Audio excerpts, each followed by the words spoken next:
Tell the other neighbor welcome. Yes, you're all welcome to this house of God. We thank God because we have the freedom of worship even in our country. Because we know there are people who are hiding. There are people who hide when they are worshiping. There are people who are not even allowed to have Bibles. So we really thank God for the privilege of honoring and worshiping Him freely. Amen. So welcome. My name is Esther.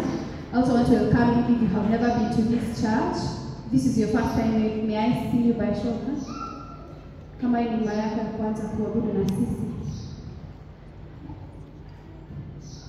Amen. We have one there. Do you have another? Okay. Mama, I want to welcome you here so that you can say hi. Just come. Let us celebrate her as she comes. Tupige makofi baada ya kuja hapa kwa sababu umeshindwa hajafika.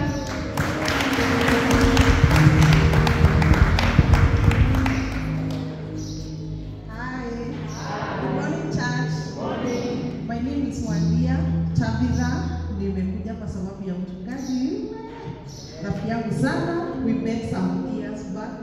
He is my godfather.